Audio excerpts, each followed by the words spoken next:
સુરતના અડાજણ વિસ્તારમાં બાળા સાથે અશ્લીલ અડપલા કરનાર એક યુવકને લોકોએ રંગે હાથ પકડી લીધો। 7 વર્ષની બાળકીની જાગૃતતાના કારણે સમયસર સમગ્ર મામલો બહાર આવ્યો અને આરોપીની ધરપકડ થઈ। બાળા દ્વારા માતાને જાણ કરાઈ, લોકો જોડાયા અને આરોપીને મેથી પાક ચખાડીને પોલીસના હવાલે કર્યો।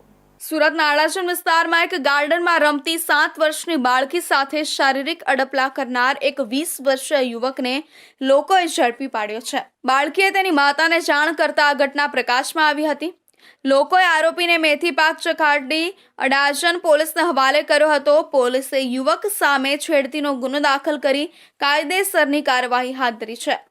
અડાજણના સ્વામિનારાયણ મંદિર પાસે આવેલા જીવન વિકાસ ટ્રસ્ટના ગાર્ડનમાં ઘણા બાળકો રમી રહ્યા હતા।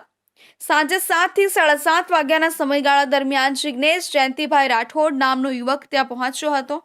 બાળકો સંતા કુકડી રમી રહ્યા હતા ત્યારે જિગ્નેશે એક 7 વર્ષની બાળકીને ઝાડ પાછળ અંધારામાં છુપાઈ જવા કહ્યું। ત્યાં તેણે બાળકી સાથે શારીરિક અડપલા કર્યા। બાળકીએ તાત્કાલિક ત્યાંથી નીકળી જઈને તેની માતાને આખી ઘટના જણાવી।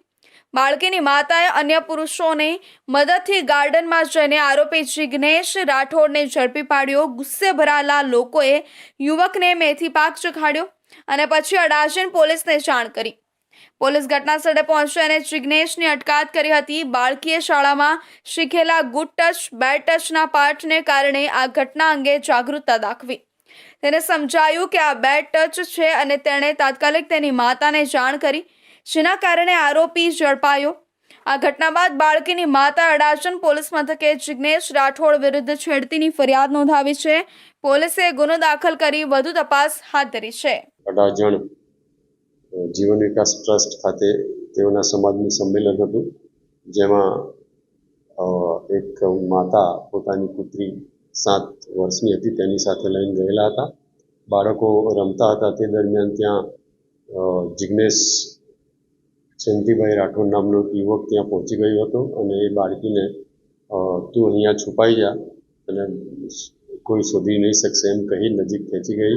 એની સાથે શારીરિક અડપલા કરેલા, જે બાબતે અડાજણ પોલીસ સ્ટેશનમાં ગુનો દાખલ કરવામાં આવેલ છે પોક્સો હેઠળ અને આ કામે આરોપી જિગ્નેશ રાઠોડને પણ અટક કરી લેવામાં આવેલ છે।